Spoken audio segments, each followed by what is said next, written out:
Bill Cipher in the show Gravity Falls has to be one of my top 10 favorite villains of all time.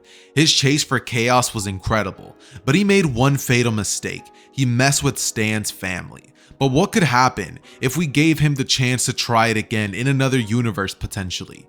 How would this affect the Naruto story? Stick around to find out. And also, if you want early access to the next part of the series, you can get the full story now if you enjoy the video by simply becoming a member of the channel. That will let you get access to early, videos and other perks that you guys can find on the member section of the channel. With that said, let's begin. Hey Ross, sauce it up.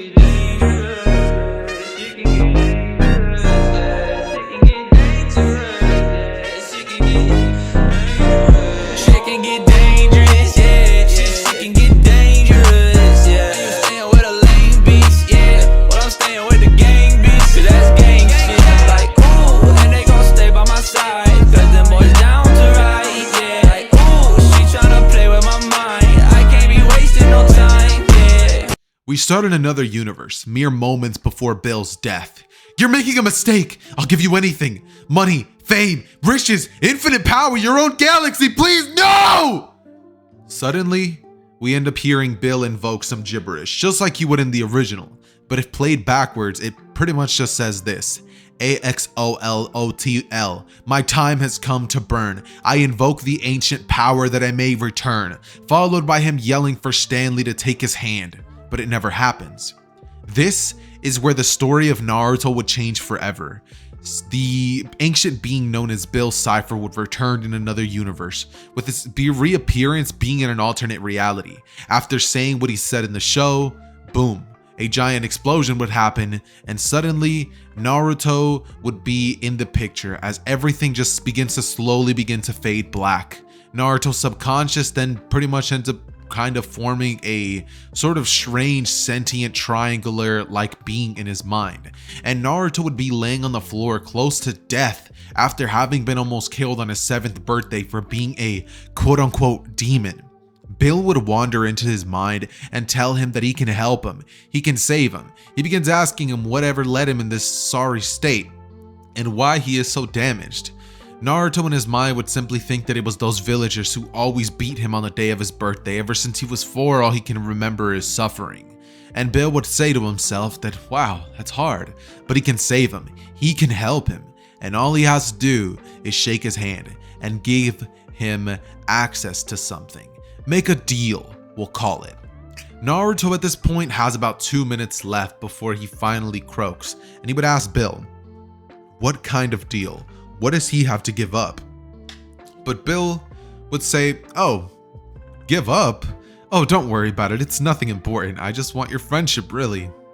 And for you to do what I say when the time is right. We got a deal? Naruto looks up and says, deal?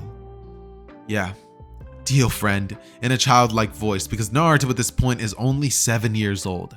And after this, Naruto finds himself in his room where he sees Hiruzen opening the door waiting for him to simply hand him his usual rent money and extra expenses.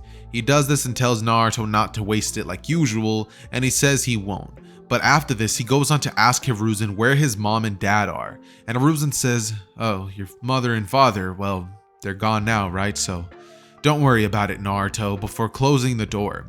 This prompts Bill inside of his mind to ask him if he would like him to show him about, who his parents were and what happened leading to their deaths.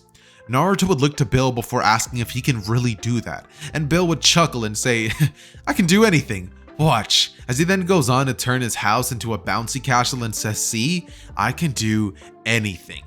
But I'm getting ahead of myself. He then tells him he can show him where his parents are and what happened that day, the day Naruto's life pretty much got flipped on its head, immediately showing Naruto the exact moments that led to Minato and Kushina's death, the attack from the masked man, the tailed beast slaughtering hundreds of people and causing calamity through the hidden village, through the village hidden in the leaves.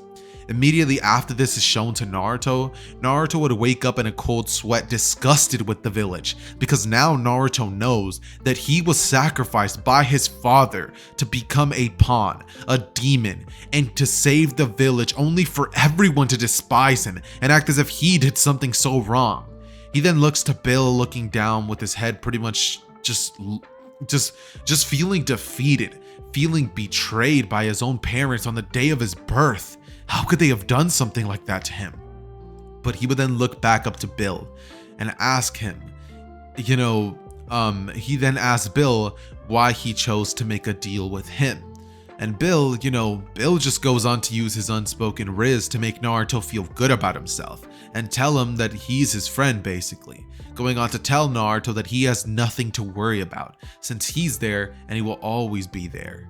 Even telling Naruto that the problem is that he pretty much has that being that was sealed inside of him still in there, but Bill could make it go away, telling him that that little problem, that other entity inside of him, is now gone, and that he doesn't need it anymore since he now has Bill. Naruto smiles and asks Bill if he likes his birthmark, and Bill goes on to say that that was just a reminder of the beast that was sealed inside of him. Naruto then goes on to nod, and he would ask Bill if he could potentially remove it. Bill would snap his fingers, and poof, his birthmark would be gone.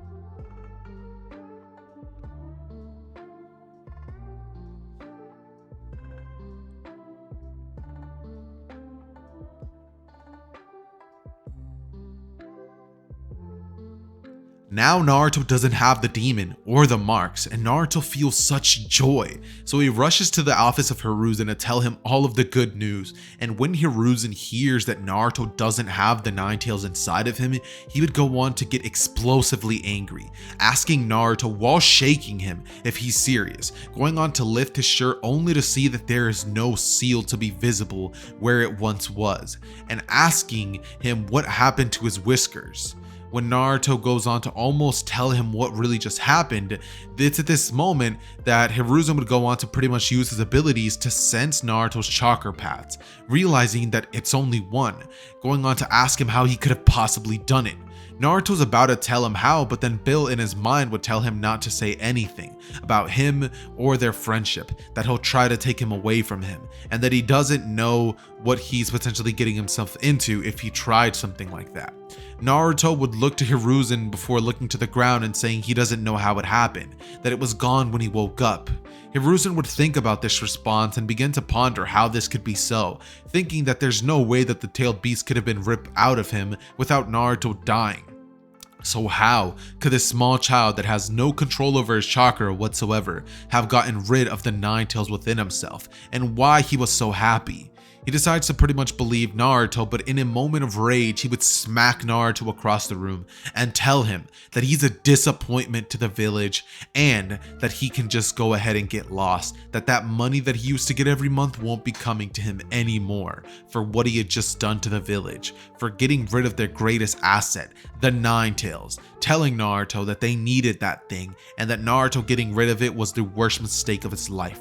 Naruto went on to run home crying in disbelief, as his thoughts would simply drift to thinking that he has no idea how this could have happened, thinking that all that Hiruzen must have probably wanted was to get rid of that beast. So why now that it's finally gone does he hate him so much? What did Naruto do that was so wrong?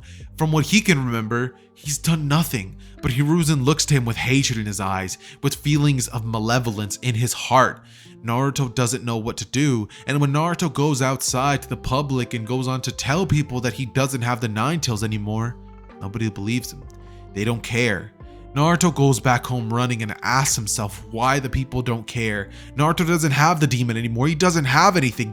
They shouldn't be afraid of him anymore. He should have friends now, but that's not the case. Hiruzen got angry, and now Naruto will have no money.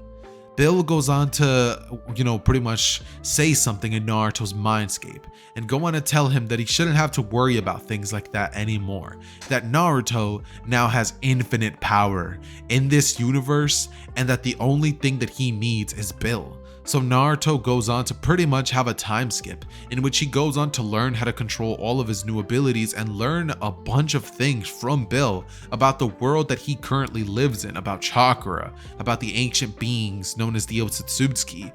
Naruto learns so many things and learns so much endless knowledge that Naruto simply thinks that he can basically do whatever he wants, since now Naruto has complete dominion over this planet, and that Bill is currently counting down the days as he teaches Naruto to build the portal that Ford had built in another universe, telling Naruto that this time things have changed, that he will be the ruler of this world someday. And over time, Naruto became cold to anyone outside of Bill. And Naruto now does not really care about anything else. He's kind of like Gaara. He gave up on pleasing others and simply attended the academy when he felt like it.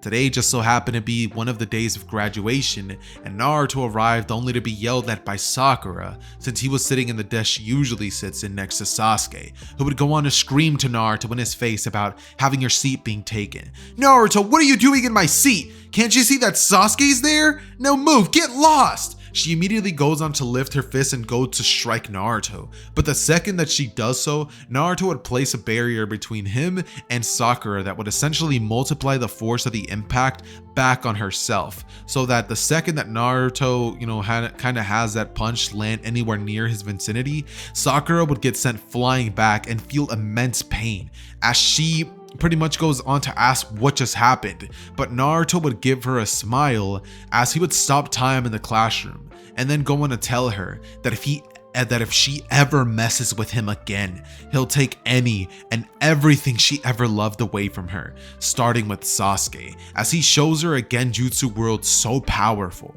that she passes out, where she sees her mother, father, friends, and even Sasuke get tortured to death only to be revived over and over again. To be specific, 1,000 times. She passes out and wakes up a moment later because Naruto healed her, and then when she looks at him, he holds a finger in front of his mouth as he simply shushes her and lets Iruka continue on with what he was about to say, allowing Sakura to feel true horror for the first time in her life, feeling terrified of Naruto, knowing that she'll never go against his will ever in her lifetime. Following this, Iruka goes on to explain to the class that they will now be meeting their Jonin senseis, and a few hours would pass by until eventually Kakashi would enter the classroom. Naruto would simply have his head laying down as he would have been communicating with Bill over these last couple of hours, when eventually Kakashi goes over to tap Naruto's head, telling him that it's about time that they all make it to the roof.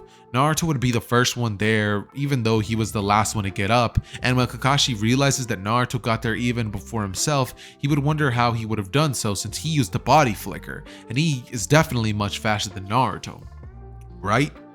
Suddenly, introductions go on just like usual, but Sakura is too terrified to even utter a word yet. But Naruto looks to her and tells her to go forth, as she opens her mouth and begins to say that her goal is to simply become a powerful kunoichi, not even thinking about Sasuke and how much usually annoying she would be, just because of the fact that she's so terrified of Naruto that that's just overweighing the emotion she has for Sasuke. This would then lead to the entirety of the team getting to know each other somewhat, and the very next day rolling around where Naruto is pretty much simply waiting for Kakashi to arrive to tell them about said bell test. However, as soon as the bell test would begin and the 3 seconds would be called, Naruto would immediately have both bells in his hands, as Kakashi looks towards the direction of Naruto and asks him how he could have possibly done that. Naruto then looks at Kakashi and tells him that it was simple. He let his guard down and Naruto struck at the perfect opportunity. Kakashi looks to Naruto before questioning how he could have possibly moved that fast, and Naruto says that he shouldn't be too worried about that, as he then goes on to essentially tell him that he passed, right? Saying that they can both be a team without those two useless teammates over there. with Kakashi looking to Naruto and telling him that he failed, going on to essentially explain the true motive of this test. Naruto would immediately reverse time before he even did anything and go over to essentially control Sakura and Sasuke like puppets, making them all work together, making it seem like they were using perfect teamwork. In unison, all of them did what had to be done, and they were able to rip the bells from Kakashi's side. As suddenly, Kakashi goes on to essentially be shocked at this and basically passed them all, seeing as they perform perfect teamwork. Suddenly, 2 weeks worth of missions would go by, and eventually they would find themselves in the forest when 2 men would attack at them, both demon brothers. But suddenly, the second that they would reveal themselves and go forth to attack them, Naruto would simply hold one hand out as he would go on to essentially stop both demon brothers in their tracks, as Naruto pretty much snaps his fingers and both of them would be erased completely from existence. This is when Naruto turns to Kakashi and says, "Can we continue?" As Kakashi would be wondering where these strange powers come from and if that was a chakra-based attack, that there was no death, they just disappeared. What happened? Tazuna would be shocked as well, but eventually they would end up finding themselves in an encounter against Zabuza Momoichi. The second he reveals himself and tried to attack Naruto, Naruto pretty much looked to Zabuza before placing him under a genjutsu that left him in a vegetable-like state. He essentially showed Zabuza the worst moments of his life and then some, over and over and over, till Zabuza's body simply could not handle it. His mind wasn't strong enough and he fell over and died essentially, leaving him in a vegetable-like state, only for Haku to come lunging at Naruto in a bloodlusted state, for Naruto to turn Haku into a grasshopper and then continue on with the mission, leading them to be in the house of Tazuna, when suddenly Kakashi goes on to take Naruto to another room and ask him where these strange abilities come from. Naruto looks at Kakashi and tells him that he doesn't have to tell him a word or tell him anything, that while he may be his Jonin instructor, Naruto is something beyond his understanding, going on to tell Kakashi to get out of his way. Kakashi wouldn't fight back and Naruto would make his way towards the dinner table where tensions would be high. Suddenly, Inari would make an appearance and go on to yell at the team for telling them that they should just get lost, that they don't know anything about suffering. And this would hit a nerve within Naruto. Naruto once again stops time as he looks towards the direction of Inari and tells him, "What do you know about pain, boy?" Inari looks to Naruto and tells him that he has no father, and that all he has is his grandpa and his mother now, that his dad died and his adopted dad died as well, telling him that Gato took everything away from him. Naruto looks to Inari and says, "Interesting. You have a mother that loves you, a grandfather that cares for you, a roof over your head, and 3 meals on your table every day. Seems like a great deal to me. You know what I had to go through? You know what? How about I just show you, boy?" As suddenly, Inari would see visions of everything that Naruto has had to go through while he was only 7 years old, getting beat half to death every year on his birthday, being ostracized by the village, having both of his parents die before his eyes this day that he was born, and everything else in between Naruto's pathetic existence until he met Bill. And suddenly, Inari would stay silent, opting to never say another word to Naruto again, as Naruto gets down eye-to-eye level with Inari as he tells him that life isn't fair, and that he's not allowed to simply go around telling everybody that he's had it harder than anyone else. For all he knows, anybody in that room could have had a worse life than he has, and to stop being such a spoiled little brat.